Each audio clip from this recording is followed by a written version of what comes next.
안녕하세요. 주은 목사입니다. 매주 목요일 신앙서적 한 권을 추천하고 함께 은혜를 나누는 한 권의 만나 23번째 시간입니다. 오늘 함께 나눌 책은 최영기 지음 가장 오래된 새교회, 가정교회입니다. 본서는 신약적인 가정교회를 이루고자 20년간 헌신해온 최영기 목사님과 목장으로 유명한 휴스턴 서울교회의 가정교회 이야기를 담고 있습니다. 저자인 최영기 목사님은 신약적인 가정교회를 만드는 것을 목회의 꿈으로 삼고 20년간 신약교회의 회복을 위해 애쓰시다가 2012년 담임하시던 휴스턴 서울교회를 은퇴하셨습니다. 그 후에 국제 가정교회 사역원의 사역을 통해서 한국과 세계 곳곳에 가정교회의 좋은 모델을 알리는 사역을 해 오셨습니다. 목차를 살펴보겠습니다. 1부, 가정교회는 신약교회다. 2부, 가정교회를 보여주신 하나님. 3부, 가정교회란 무엇인가? 4부, 가정교회가 걸어온 발자취. 5부, 가정교회의 정신을 고수하라. 6부, 한국교회의 위기를 극복할 수 있는 가정교회. 책 속으로 들어가 보겠습니다. 저자는 어떤 교회 사역 모델이 효과적이다라고 하면 우르르 몰려가서 다들 따라하는 그런 프로그램 유행이 아닌 성경적 교회의 정신을 강조합니다. 성경에 대한 이러한 단순한 접근 방법은 다양성, 유동성, 신축성을 필요로 한다. 어떤 사람이 신약교회는 이런 것이다, 신약교회는 이래야 한다고 독선적으로 말한다면 그것은 신약교회에 대한 이해의 부족을 드러내는 것이다. 신약에 나오는 교회들은 천편일률적으로 똑같은 형태가 아닌 이미 다양한 형태로 등장하기 때문이다. 예를 들어 사도행전만 보더라도 지도자를 부르는 호칭이 달랐다. 히브리 사람들이 주로 모인 교회에서는 장로라고 불렀고 헬라 사람들이 주가 된 교회에서는 감독이라고 불렀다. 얼핏 성경을 읽어보아도 예루살렘 교회, 안디옥 교회, 로마 교회, 고린도 교회가 서로 많이 다르다는 것을 감지할 수 있다. 그러므로 신약교회를 재현하려면 신약교회의 형태적 특징에 매달리기보다는 주님과 사도들이 주신 교회에 관한 가르침과 신약 성경에 등장하는 교회들로부터 신약교회의 정신을 발견하고 추구해야 한다. 저자가 말하는 신약교회의 정신은 결국 예수님이 가이사랴 빌립보의 신앙 고백, 반석 위에 세우시겠다는 교회란 어떤 교회인가에 대한 질문으로 이어집니다.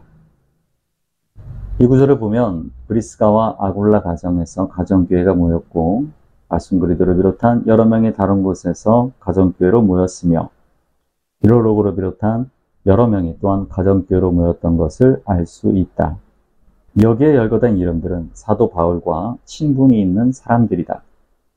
로마 교회가 사도 바울에 의해 창립되지 않았던 것을 고려해 볼 때 이 외에도 사도 바울이 모르는 사람들로 구성된 다수의 가정교회가 있었으리라고 쉽게 짐작할 수 있다. 이러한 여러 개의 가정교회가 합쳐져서 로마교회라는 더 큰 공동체를 형성한 것이다. 어떤 이들은 가정교회가 과도기적 형태의 교회라고 생각한다. 교회가 시작될 때 인원도 적고 모일 곳도 마땅치 않았기 때문에 과도기적으로 가정에서 모였다는 것이다. 그러나 가정교회는 과도기적 교회가 아니라 예수님이 꿈꾸셨던 교회의 형태이다. 예수님이 원하셨던 교회 공동체는 가족 공동체이기 때문이다.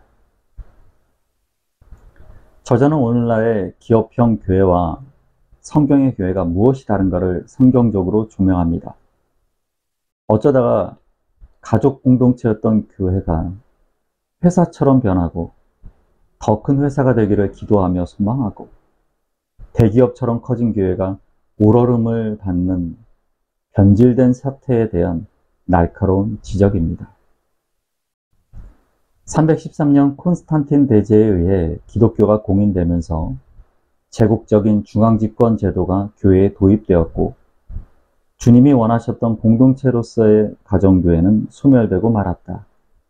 그리고 그 자리를 차지한 것이 건물 중심의 교회였다. 가족과 같은 친근감과 역동성을 가졌던 가정교회를 밀어내고 들어선 건물 중심의 교회에서 성직자들은 사역을 독점했고 성도들은 청중으로 전락했다.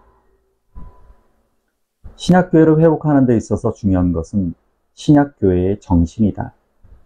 내 교회를 세우겠다는 그리스도의 약속에 의거해 모든 민족을 제자로 삼으라는 대사명을 수행하는 가운데 성령의 인도하심에 따라 상황에 맞게 세워진 것이 신약교회이다. 이러한 신약교회의 특징은 유동성, 다양성, 신축성이었다. 지역에 따라, 상황에 따라 다양한 모습의 교회들이 세워진 것이다. 저자는 대기업이 되고 싶어하는 교회들과 세상적으로 출세하고 물질이 많아지는 것을 축복으로 여기는 세태와 그것을 부추기는 목회자들이 비전이라는 말로 자본주의적 욕망을 신앙이란 이름으로 포장하는 것에 대해서도 단호한 태도로 말하고 있습니다. 흔히 소명하면 하나님께로부터 장기 계획을 받는 것으로 생각한다. 그런데 성경을 보면 하나님께서 그의 종에게 장기 계획을 가르쳐 주신 적이 없다. 하나님이 주신 소명은 미리 받는 것이 아니라 지나고 나서 발견하는 것이다. 하나님은 당장 할 것만 보여주신다. 여기에 순종하면 다음 것을 보여주시고 거기에 순종하면 그 다음 것을 보여주신다. 이러다 보면 언젠가 하나님이 어떤 목적을 위해 자신을 부르셨는지를 깨닫게 된다. 이 순간이 소명을 발견하는 순간이다. 그래서 나는 비전이라는 단어를 입에 자주 올리는 목회자를 보면 불안하다. 자신의 야망이나 계획을 소명, 사명, 비전으로 착각하는 게 아닌가 하는 의구심 때문이다. 창세기에 등장하는 요셉을 꿈의 사람, 비전의 사람이라고 설교하기도 하지만 그는 그런 사람이 아니었다. 요셉이 비전의 사나이였으면 미쳐 죽었을 것이다. 하는 일마다 꼬였기 때문이다. 요셉이 소명을 발견한 것은 애굽의 총리가 되어 가나안 흉년을 피해 애굽에 오게 된 가족들을 만날 때였다. 이때 비로소 요셉은 자신의 소명을 깨닫게 된 것이다. 지금 서 있는 자리에서 하나님이 주신 일에 전력 투구하다 보면 언젠가 하나님이 소명을 깨닫게 해주시고 소명을 위해 사는 보람과 기쁨을 맛보게 해주실 것이다. 저자는 교회의 존재 목적을 분명히 해야 건강한 교회의 방향성을 잡을 수 있다고 권면합니다. 교회가 해야 할 가장 중요한 것은 무엇입니까? 대부분의 목회자들은 예배라고 생각한다. 화려한 교회당을 짓고 값비싼 피아노나 오르간을 설치하고 최고급 음향시설을 설치하면서도 별 부담을 느끼지 않는 이유는 교회 생활에서 예배가 가장 중요하다고 생각하기 때문이다. 그렇다면 교회가 해야 할 가장 중요한 것이 무엇일까? 우리는 이에 대한 해답을 성경에서 찾아야 한다. 가정교회가 주장하는 성경을 단순하게 따르는 것이 바로 이런 경우다. 우리는 이 답을 대사명이라고 부르는 마태복음 28장 19절에서 20절에서 찾을 수 있다. 여기에는 가서 제자로 삼아서 세례를 주고 가르쳐 지키게 하여라 라는 4개의 동사가 등장한다. 헬라어 원문을 보면 이 말씀은 3개의 분사와 하나의 명령형으로 구성되어 있다. 가서 세례를 주고 가르쳐 지키게는 분사이고 제자로 삼으라는 명령형이다. 즉 주님의 명령은 제자로 삼으라는 것이다. 교회가 존재하는 목적은 제자를 만드는 데 있다. 가정교회, 목장들 안에서 언제나 은혜롭고 기쁜 일만 있지는 않는 것이 당연합니다.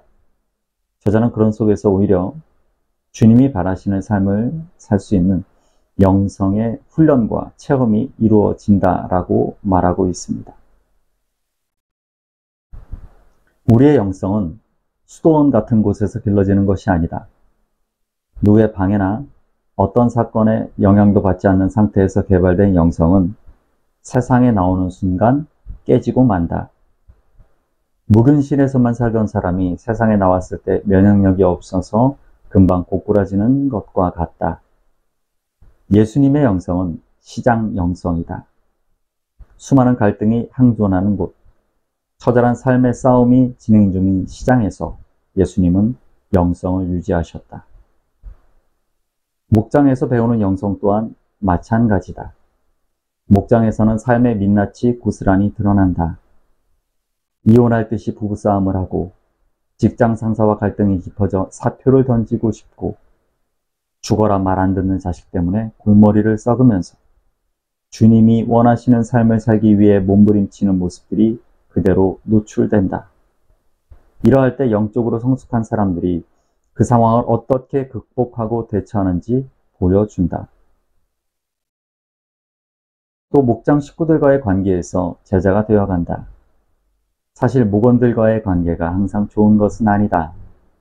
다투기도 하고 싸우기도 한다.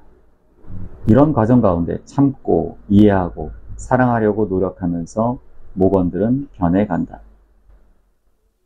이처럼 가정교회는 가르쳐서가 아니라 보여줌으로써 제자를 만든다.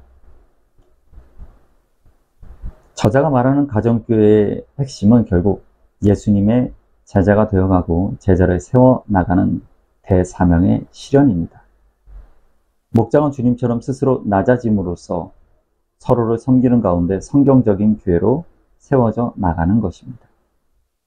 저자의 가정교회로의 초대를 읽으면서 오늘 한글을 만나 23번째 시간을 마치겠습니다. 읽으면서 많은 인사이트를 얻을 수 있었던 좋은 책이었습니다. 예수님의 리더십을 한마디로 말하면 종의 리더십이다. 마가복음 10장 43-45절에서 예수님은 이렇게 말씀하셨다. 너희 가운데서 누구든지 위대하게 되고자 하는 사람은 너희를 섬기는 사람이 되어야 하고 너희 가운데서 누구든지 으뜸이 되고자 하는 사람은 모든 사람의 종이 되어야 한다. 인자는 섬김을 받으러 온 것이 아니라 섬기러 왔으며 많은 사람을 구원하기 위하여 치를 몸값으로 자기 목숨을 내주러 왔다. 세상에서는 자기 주변 사람을 나의 성공을 위해 존재하는 사람들로 생각한다. 그렇기 때문에 자신을 섬기는 사람이 많으면 성공한 줄 안다. 더 높은 자리에 오르려고 하는 이유도 나의 꿈과 비전을 이루기 위해 쓸 수 있는 자원이 많아지기 때문이다. 하지만 예수님의 생각은 완전히 달랐다. 세상과 완전히 반대로 더 높이가 아니라 더 낮게였다. 주위 사람들은 나의 성공을 위해 존재하는 것이 아니라 내가 주위 사람들의 성공을 위해 존재한다는 것이다.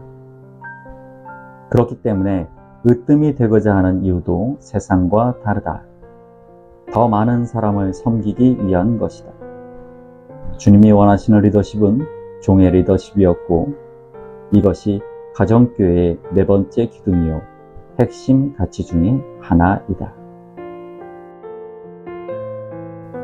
좋은 저녁 되시고요.